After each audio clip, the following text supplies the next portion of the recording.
3478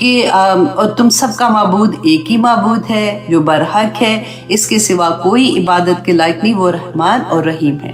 تو یہ بھی آیا ہے ایک آتی۔ اور پھر سورت آل عمران کی جو شروع میں ہے نا، نمبر 1 اور نمبر 2 الف لام میم، اور پھر آتا ہے اللہ لا الہ الا هو الحی القیوم، جو آیت الکرسی جیسے ہم پڑھتے ہیں نا، بالکل وہی آیات ہے۔ تو ان دو میں بھی رسول اللہ صلی اللہ علیہ وسلم نے فرمایا تھا۔ اور ایک اور حدیث میں یہ تھا کہ رسول اللہ نے فرمایا کہ سورت البقرہ، اس کے علاوہ سورت آل عمران اور سورت طٰہٰ، یہ 3 صورتیں جو ہیں ان میں اللہ کا اسم اعظم ہے۔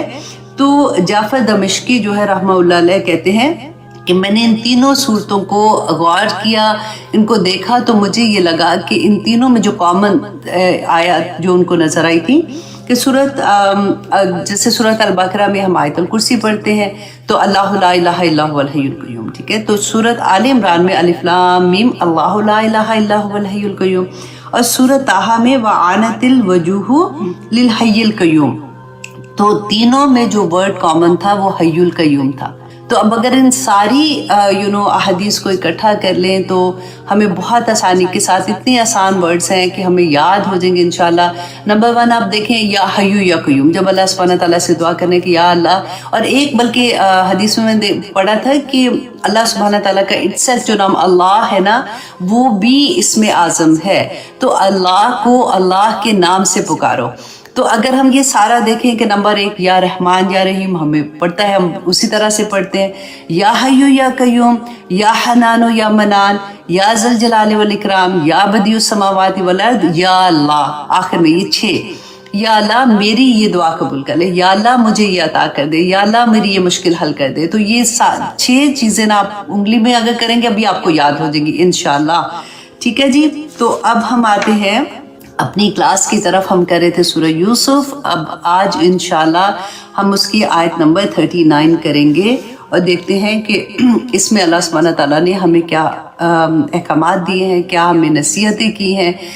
اللہ اکبر، بہت پیاری۔ میں نے بلکہ جب اس کا آپ کو نوٹیفیکیشن بھیجا تھا تو اس میں نے یہی لکھا تھا کہ غم پریشانی میں اللہ سبحانہ تعالیٰ کو کیسے ہم یاد کر سکتے ہیں اور کیا وجہ ہے کہ ہماری وہ پریشانیاں دور ہو جاتی ہیں، اور کس طرح سے اللہ سبحانہ تعالیٰ ہم پہ رحم و کرم کرتے ہیں۔ یہ اس سورہ میں آپ یہ دیکھیے کہ ان آیات میں جو آج 39 آیا کریں گے نا، اتنا بڑا پیغام ہے ہم لوگوں کے لیے۔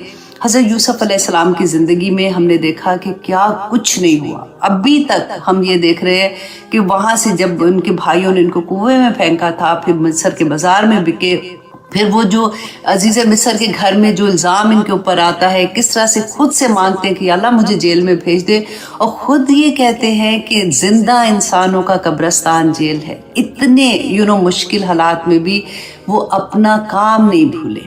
آپ دیکھیں ہم پہ اگر تھوڑی سی مشکل آتی ہے نا، تھوڑی سی مشکل آ جاتی ہے تو سب سے پہلے جو کمپرومائز ہوتی ہے نا وہ ہماری عبادت ہوتی ہے، ہماری نماز ہوتی ہے، کیونکہ اللہ نہ کرے اب غم کا جب سچویشن ہوتی ہے تو کہتے ہیں ہائے دل ہی نہیں کر رہا تھا نماز پڑھنے کو، ایسی پریشانی اب نہیں پڑھی جا رہی۔ اور اگر خوشی آتی ہے نا تب بھی مصیبت آ جاتی ہے۔ بازاروں میں کیونکہ چکر لگ رہے ہوتے ہیں، ہائے وہ گئی تھی بازار تو یہ بھی نماز قضا ہو گئی، وہ بھی نماز قضا ہو گئی۔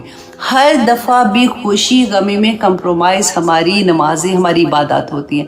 یہاں پہ اللہ سبحانہ تعالیٰ ہمیں جو میسج دے رہے ہیں اس کو آپ دیکھیں کہ اللہ سبحانہ تعالیٰ بتا رہے ہیں کہ یوسف علیہ السلام قید کی سختی میں بھی اپنا مقصد نہیں بھولے، جو میرا اور آپ کا بھی مقصد ہے۔ کنتم خیر امت اخرجت للناس، تم اخرجت للناس، کہ تمہیں میں نے کیوں پیدا کیا؟ کنتم خیر امت، بہترین امت ہو تم، اس لیے کہ تمہیں میں نے لوگوں کے لیے پیدا کیا تاکہ تم ان کو برائی سے روکو اور اچھائی کی ان کو تلقین کرو۔ یہی ہے نا ہم لوگوں کا کام۔ یہی سبق اس آیا میں آپ کو، یہ 2 آیات ہیں جو توحید کے بارے میں اتنی پیاری آیات ہیں کہ وہاں پہ بھی جب اتنی پریشانی میں، حالانکہ عام بندہ جیسے اگر دماغ میں آتا ہے تو بندہ سوچے کہ مجھے ملا کیا ہے کہ میں اللہ کی توحید اب اس کو بھی بتا رہا ہوں، میں جب سے پورا کوشش کر رہا ہوں کہ میں کوئی غلط کام نہیں کروں، اور پھر مشکل پہ مشکل سنتے ہیں نا، بعض لوگ کہتے ہیں کہ میری تو مشکلیں نہیں ختم ہوتی، ایک ختم نہیں ہوتی تو دوسری آ جاتی، دوسری ختم نہیں ہوتی تیسری آ جاتی ہے۔ یہاں پہ حضرت یوسف علیہ السلام کا حوصلہ، ان کا صبر، اور اس کے باوجود جو مقصد ان کی زندگی کا تھا اس پہ کس طرح سے فوکس جیسے ہوتے ہیں، موقع جہاں پہ ملا فوراً وہی بات کر دی، کیونکہ ان کا وہ کہتے ہیں نا سورج مکھی کے پھول کی طرح ان کا فوکس ادھر ہی تھا. ان کو ہر وقت یہ لگتا تھا کہ ان کو یہ میسج تو مجھے اور آپ کو ہے نا، ہمیں ہر وقت یہ لگنا چاہیے کہ جہاں پہ ہمیں موقع ملے ہم فوراً اللہ سبحانہ تعالیٰ کا پیغام لوگوں تک پہنچاتے رہیں. اب یہاں پہ انشاءاللہ اور بھی بات کرتے ہیں اس کے بارے میں کہ آیت نمبر سورہ یوسف آیت نمبر 39 اللہ سبحانہ تعالیٰ فرماتے ہیں کہ اب یوسف علیہ السلام کے پاس جب وہ 2 قیدی جو تھے ان کے ساتھ تھے وہ آتے ہیں، ان سے خواب کی تعبیر پوچھتے ہیں. اب یوسف علیہ السلام کو پتا ہے کہ ان کا ایک مقصد میرے پاس پھنس گیا ہے، مطلب وہ پوچھنا چاہ رہے ہیں، تو اس کو وہ کیش کرتے ہیں اور کہتے ہیں یا صاحب یسجنی، اے میرے دوستو قید خانے کے، ارباب متفرقون خیر، کیا ڈیفرنٹ، کیا بہت زیادہ جو رب ہیں متفرق علیحدہ علیحدہ جدا جدا جو رب ہیں وہ بہتر ہے، ام اللہ، یا پھر اللہ جو کہ الواحد القہار، کہ جو واحد ہے، جو اکیلا ہے اور جو زبردست ہے. یہ بات ہے کہ اس کو اسی وقت اس نے سب سے پہلے دیکھیں یہ نہیں کہا کہ تم جیسے ہمارا ہوتا ہے کہ سب سے پہلے ہائے نیل پالش لگا کے آگے کہ تمہیں پتہ نہیں ہے کہ تم نے نماز پڑھنی ہے. ہم اصل بات چھوڑ کے یہ چھوٹی چھوٹی باتوں پہ نا پہلے لوگوں کو بھگا دیں گے. جس نے جو مشکل سے کبھی مسجد میں آ ہی گیا ہے اس کو آپ نے یہ کہہ کے کہ دوپٹہ ٹھیک کرو، یہ سر میں ایک بال نظر آ رہا ہے تو 4 بال نظر آ رہے ہیں تو ایسے نہیں کرنا. اصل بات کیا ہے کہ جس کو اللہ سے محبت ہو جائے گی نا، جس کو توحید کی سمجھ آ جائے گی، اس کے لیے سارا کچھ آسان ہو جاتا ہے. اس کے لیے پھر وہی بات ہوتی ہے نا، جیسے میں اکثر یہ بات کہتی ہوں کہ جب نئی منگنی ہوتی ہے تو پھر بندہ بس اسی کے رنگ میں رنگ جاتا ہے کہ ان کو یہ پسند ہے، ان کو یہ پسند ہے، وہ یہ کھانے میں پسند کرتے ہیں، ان کو یہ کلر پسند ہے، وہ ایسے بیٹھنا پسند کرتے ہیں، تو ہم پوری کوشش کرتے ہیں کہ اسی رنگ میں رنگ جائے نا. تو بالکل وہی بات ہے کہ جس کو اللہ سے محبت ہو جائے گی نا، پھر اس کو یہ باتیں بتانے کی ضرورت نہیں، وہ خود بخود کوشش کرے گی کہ مجھے یہ بھی پتہ چلے کہ میرے اللہ کو کیا پسند ہے، مجھے یہ بھی پتہ چلے کہ میرے رب کو کیا پسند ہے. اب دیکھیے کہ مکہ میں جب اسلام آیا تھا، نیا آیا تھا، تو سب سے پہلے کیا تھا؟ نمازیں تو ابھی تک فرض نہیں ہوئی تھی، نہ زکوٰۃ فرض ہوئی تھی، نہ حج فرض ہوا تھا، کچھ بھی نہیں تھا. بیسیکلی کیا تھا کہ پورے 13 سال رسول اللہ صلی اللہ علیہ وسلم نے سب جو بھی صحابہ تھے نا ان میں توحید کو کوٹ کوٹ کر بھر دیا تھا. ایک ہی بات، آپ پوری مکی دور کی صورتیں نکال کے دیکھیں، توحید پہ، رسول اللہ صلی اللہ علیہ وسلم کی اتباع پہ اور آخرت، یہ 3 چیزوں پہ کام تھا. تبھی تو صحابہ کا یہ حال تھا کہ ان کو آپ دیکھیں حضرت حباب رضی اللہ عنہ کا میں واقعہ پڑھی تھی، اللہ اکبر، کہ ان کو وہ سفر میں جا رہے تھے تو مسلمہ کذاب کے ہاتھ لگ گئے. اب اس نے کیا کیا، اس کو پتا تھا یہ صحابی رسول ہے، اس نے کہا کہ تم مجھے رسول مانو، کیونکہ آپ دیکھیں اس زمانے میں رسول اللہ کے زمانے میں یہ مسلمہ کذاب جو تھا اس نے دعویٰ کر دیا کہ وہ نبی ہے، ٹھیک ہے، اور اس کے علاوہ ایک عورت نے بھی دعویٰ کیا تھا. تو رسول اللہ صلی اللہ علیہ وسلم نے اپنی زندگی میں اس کے اگینسٹ فوج بھی بھیجی تھی، لیکن کیونکہ رسول اللہ کا وصال ہو گیا تھا تو وہ نہیں جا سکے تھے. تو اس کے بعد حضرت ابو بکر صدیق کے زمانے میں پھر اس کو قتل کیا گیا تھا. لیکن آپ دیکھیں کہ رسول اللہ کے زمانے میں بھی یہ فتنے تھے، اور یہ نہیں تھا کہ اس نے دعویٰ کر دیا، اتنے لوگ آپ پڑھ کے دیکھیے گا کہ اس کے پیچھے لگ گئے تھے اور اس کو وہ مانتے تھے. اور جو عورت نے دعویٰ کر دیا تھا پھر ان دونوں نے آپس میں شادی کر لی تھی اور ایک بہت زیادہ لوگ ان کے پیچھے لگ گئے تھے. تو اس وقت جو حضرت حباب تھے، ان کو جب اس نے یہ کہا کہ تم یہ مانو کہ میں رسول ہوں، تو حضرت حباب نے دیکھیں اس وقت بھی اس نے ایک ہی بات کہ میں یہ نہیں مان سکتا، میں رسول اللہ صلی اللہ علیہ وسلم نے جو پیغام لے کے آیا ہے میں اللہ پہ یقین رکھتا ہوں اور اللہ ہی واحد ہے اور لا الہ الا اللہ کہتے ہیں. اس کے بعد اس نے کیا کیا کہ ان کا ایک جیسے پہلے بازو کاٹنا شروع کیے، ایک بازو کاٹا، اتنا جیسے درد، آپ سوچیں کیا حال ہوگا.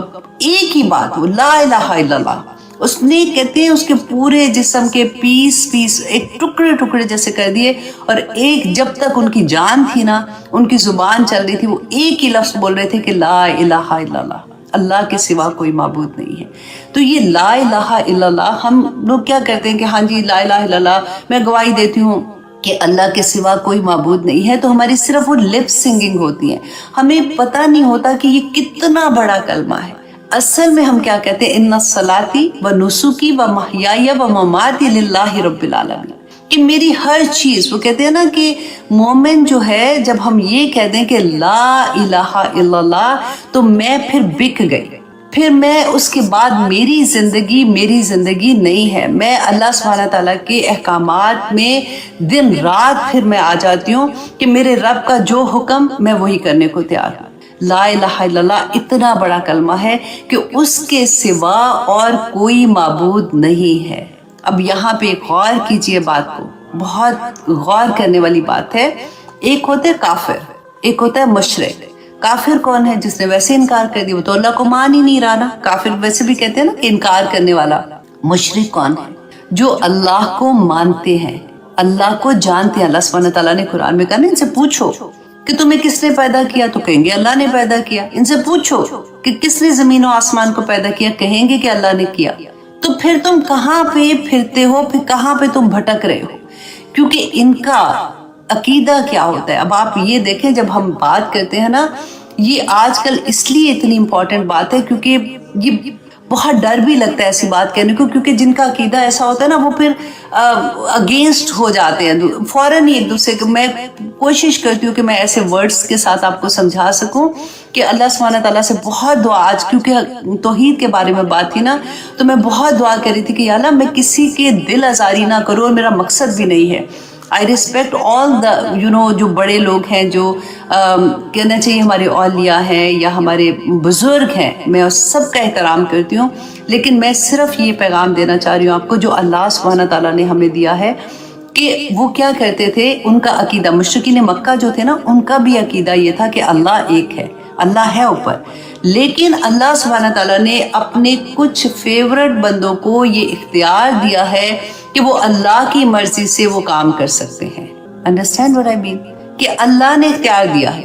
تو آج کل آپ اپنے ارد گرد دیکھیں، اللہ نہ کرے کہ وہ ہم میں سے کوئی ہو، لیکن اس لیے بھی ضروری ہے کہ اگر کبھی بھی دل میں کوئی ایسی چیز آ جائے تو ایسی باتیں پھر ہمیں مضبوط کر دیتی ہیں اپنے عقیدے کے اوپر، کہ جب ہم کہتے ہیں کہ یہ رب نواز ہے، یا پھر ہم کوئی ایک ورڈ میں زیادہ نہیں بولنا چاہتی، آپ لوگوں کو پتہ ہے داتا گنج بخش کے وہ دینے والا، مطلب ہم وہاں پہ جا کے دیکھیں، احترام کرنا ایک اور بات ہے۔ یہ لوگوں نے کیا کیا تھا کہ جو ان کے بزرگ تھے نا، جو ان کے نیک لوگ تھے، انہی کے بت بنائے تھے۔ خانہ کعبہ میں 360 بت تھے، لات، منات، عزا، وہ جو بھی انہوں نے نام رکھا ہوا تھا، تو وہ ان کے ایسے لوگ تھے جو ان کے نیک لوگ تھے، انہوں نے ان کے بت بنا دیے تھے۔ آج ہم نے کیا کیا؟ آج ہم نے ان کی قبروں پہ ایسی چیزیں بنا دی کہ پھر ہم جاتے ہیں چادریں چڑھانے، پھر ہم جاتے ہیں ایسی ساری چیزیں کرنے۔ اور الحمدللہ جن کو سمجھ ہے نا، وہ تو احترام کے لیے جاتے ہیں، لیکن آپ زیادہ تر لوگوں کو دیکھیں جو منتیں مانگنے جاتے ہیں، جو وہاں پہ ان کا یہ عقیدہ ہوتا ہے کہ وہاں پہ جاؤں گی، وہاں پہ جا کے میں یہ منت مانگوں گی، یہ دعا مانگوں گی، تو میری دعا ان کی وجہ سے قبول ہو جائے گی۔ اللہ سبحانہ تعالیٰ یہ 2 آیات ہی اگر ہماری زندگی میں اتر جائے نا، تو ہمیں اچھے سے سمجھ آ جاتی ہے۔ لیکن رسول اللہ صلی اللہ علیہ وسلم ایک دن حتیم وہ ایریا نا جو ڈی سی بنی ہوئی ہے، جو خانہ کعبہ ہی ہے کا حصہ ہے بیسیکلی، نماز پڑھ رہے تھے، تو مشرکین مکہ نے جب دیکھا ان کو، تو دیکھا کہ اکیلے ہیں، تو پیچھے سے کہتے وہ چادر ان کے گلے میں ڈال کے نا، تو زور سے اس کو بند کرنا شروع کیا، تو ان کو سانس رکنا شروع ہو گیا۔ جیسے ہی حضرت ابوبکر صدیق کو پتہ چلا، وہ بھاگے آئے اور انہوں نے ان کو چھڑایا، اور یہی لفظ بولا کہ تم کیوں اس کو مارنا چاہتے ہو؟ صرف اس لیے کہ وہ ایک اللہ کی بات کرتا ہے، وہ کہتے ہیں کہ ایک رب سے مانگو۔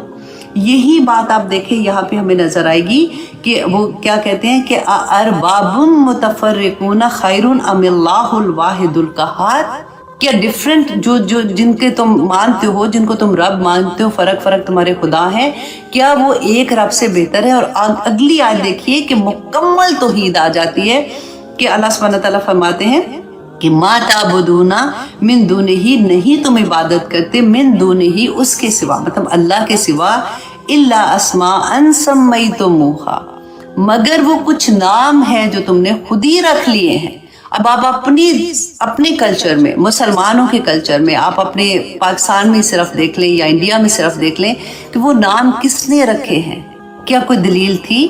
کیا قرآن میں آیا؟ کیا رسول اللہ نے کوئی دیا؟ کیونکہ دین تو مکمل ہو گیا تھا، اس کے بعد تو کوئی دین نہیں آیا نا، تو وہ نام کس نے رکھے ہیں؟ اللہ سبحانہ تعالیٰ یہ بتا رہے ہمیں کہ ما تعبدون من دونہ الا اسماء سمیتموہا انتم و آباؤکم، تم نے اور تمہارے آباء و اجداد نے. نہیں، میرے تو میری امی اور میرے دادا وغیرہ سارے تو اس قبرستان وہ جاتے تھے، اس جو بھی کہتے مزار پہ جاتے تھے، وہ تو دعائیں وہیں پہ مانگتے تھے تو دعا قبول بھی ہو جاتی تھی. ہمارے ایک جاننے والے تھے، مطلب اس طرح سے جاننے والے جیسے دور کے تھوڑے تھے، تو وہ بچے کا نام انہوں نے اللہ دتا رکھا، اللہ دتا نہیں، انہوں نے کیا رکھا تھا، پیراں دتا. اللہ اکبر. جب میں نے پوچھا ان سے، میں نے کہا جی آپ نے یہ نام بچے کا کیوں؟ اب تو وہ خیر بڑا ہو گیا ہوگا، جب میں پاکستان میں تھی میں تب کی بات بتا رہی ہوں. تو انہوں نے کہا کہ یہ ہمارے پیروں کی دعا ہے. اللہ اکبر. ایسے پتہ یہ میں اکثر یہ کہتی ہوں کہ یہ لوگ برے نہیں ہوتے، ان کو پتہ نہیں ہے. اگر ان کو یہ پتہ لگے کہ توحید کیا چیز ہے، شرک کتنی بری بات ہے، کہ اللہ سبحانہ تعالیٰ کہتے ہیں کہ اس کی تو معافی ہی نہیں ہے انلیس کہ بندہ اپنی زندگی میں توبہ کر لے. تو اتنی بڑی بات ہے. ہمارے ارد گرد جو لوگ ہوتے ہیں، اسپیشلی آپ دیکھیں ہمارے کام والے جب آتی ہیں تو ان میں تو بہت زیادہ ایسی بات ہوتی ہے کہ باجی فلاں جگہ پہ میں گئی تھی، میں نے یہ وہاں پہ دعا کی تھی تو میری قبول ہوئی. دھاگے باندھے ہوتے ہیں یا اس طرح والی چیزیں ہوتی ہیں. ہمارا فرض بنتا ہے دیکھیں ہم ان کو ایجوکیٹ کریں. اگر ہمیں پتہ چل گیا ہے تو ہم دوسروں کو بتائیں تاکہ وہ اس شرک سے بچ جائیں. کیونکہ اللہ سبحانہ تعالیٰ نے تو بتا دیا کہ وہ کچھ نام ہیں جو تم نے یا تمہارے آباء و اجداد نے رکھے ہیں. ما انزل اللہ بہا من سلطان، اللہ نے کوئی دلیل نہیں بھیجی ہے. ہمارے پاس کیا دلیل ہے؟ اگر ہم کوئی پوچھے کہ اچھا بھی تمہارے پاس کیا دلیل ہے، تو جتنے نبی جتنے رسول آئے تھے اللہ سبحانہ تعالیٰ کی پیغام ہی لے کے آئے تھے. وہ دلیل تھی اللہ سبحانہ تعالیٰ نے جو کہا کہ اللہ واحد ہے. اور پھر جو کتابیں تھیں، جو صحیفے تھے، وہ اللہ کی طرف سے دلیل تھے. جو انہوں نے نہیں کہے تو وہ اس کے بعد تو کوئی بات ہی نہیں رہ جاتی ہے نا. تو اللہ سبحانہ تعالیٰ نے فرمایا ان الحکم الا للہ، کہ بے شک حکم، بے شک جو فیصلہ ہے ہماری زندگی میں وہ صرف اللہ کا ہوگا. ہر فیصلہ جو ہماری زندگی میں ہوتا ہے، ہر حکم اللہ کا چلتا ہے. اللہ سبحانہ تعالیٰ کے حکم کے بغیر اگر ہم کسی اور کا حکم، آپ یہ سوچ لیں کوئی کام آپ زندگی میں کرتے ہیں اور اگر آپ کو یہ لگتا ہے نا کہ یہ کام اللہ نے تو اس کا نہیں کہا ہوا، لیکن کیونکہ میں اب سوسائٹی میں رہتے ہیں، اب کیونکہ یہ وجہ ہے، تو آپ سوچ لیجئے کہ دوسرا خدا آپ نے اپنے نفس کو بنا لیا ہے، دوسرا خدا آپ نے اپنے رشتہ داروں کو بنا لیا ہے، دوسرا خدا اپنے ماں باپ کو بنا لیا. ہر چیز میں دیکھیں ماں باپ کی عزت احترام کرنا تو اللہ نے بتایا نا ہمیں. لیکن یہاں پہ اللہ سبحانہ تعالیٰ نے کیا بتایا کہ اگر اللہ کے اگینسٹ کوئی چیز، ہمارے ماں باپ، ہمارے خامند یا کوئی بھی اگر ہوتا ہے تو وہ اسی زمرے میں آ جائے گا. اگر آپ اس 2 آیات پہ آج آپ غور کر کے بیٹھ جائیے گا کہ کیا، تو آپ کے اوپر توحید کے وہ جیسے ہوتے ہیں نا پتھر کھلنا شروع ہو جائیں گے کہ اللہ اکبر. اتنی بڑی بات کہ 2 آیات میں اللہ سبحانہ تعالیٰ نے کہا دیا انل حکم الا للہ، کہ حکم جو ہے وہ صرف اللہ کا ہے. امرا، اس نے حکم دیا اللہ تعبدو الا ایاہ، کہ نہ عبادت کرو مگر صرف اللہ سبحانہ تعالیٰ کی. ذالک الدین القیم، یہی دین ہے، یہی راستہ جو ہے تمہارا زندگی کا وہ سیدھا راستہ ہے. ولیکن اکثر الناس لا یعلمون، لیکن اکثر لوگ نہیں جانتے، تو جب اللہ ہی کہہ دے کہ اکثر لوگ نہیں جانتے تو پھر ہمارا فرض بنتا ہے کہ جس کو سمجھ آتی ہے وہ یہ پیغام دوسروں تک پہنچا دے کہ توحید کیا ہے. جب کوئی انسان بھی آپ سوچ لیں جب وہ توحید پہ آ جائے گا نا تو باقی سارا کچھ آسان ہو جاتا ہے. پھر وہ خود سے لگن میں لگ جاتا ہے کہ مجھے کیسے اپنے رب کو راضی کرنا ہے. پھر وہ صبغۃ اللہ ڈھونڈنا شروع ہو جاتا ہے کہ وَمَنْ أَحْسَنُ مِنَ اللَّهِ صِبْغَةً، کہ اللہ کا رنگ مجھے کیسے چڑھانا ہے اپنے اوپر. اور پھر وہ چڑھاتے ہوئے بھی اس کو اتنی خوشی ملتی ہے. بعض لوگ ہوتے ہیں نا وہ تھکے ہوتے ہیں کہ یا اب یہ بھی کر لیا، اب یہ بھی کر لیا، اب کیا کرے. لیکن جو اللہ کی پہچان ہوتی ہے نا، جس کو توحید مل جاتی ہے اس کو سب کچھ مل جاتا ہے. یہ اتنی پیاری آیات تھی کہ مجھے اتنا کچھ کہنے کو ہے آنیسٹلی ان آیات میں، لیکن کیونکہ وہی بات ہوتی ہے کہ وقت کی کمی ہوتی ہے تو ہم لوگوں کا یہی کوشش ہوتی ہے کہ چلو کچھ آیات اور بھی آگے چلے جائیں. لیکن میں آپ سے ریکویسٹ کروں گی کہ پوری کوشش کیجیے گا کہ ان 2 آیات پہ تدبر کریں، سوچیں ایک ایک لفظ. ہم نماز میں پڑھتے ہیں نا کہ انی وجہت وجہی للذی فطر السماوات والارض حنیفا، وہ والی جو دعا ہے وہ بھی ضرور پڑھیے گا.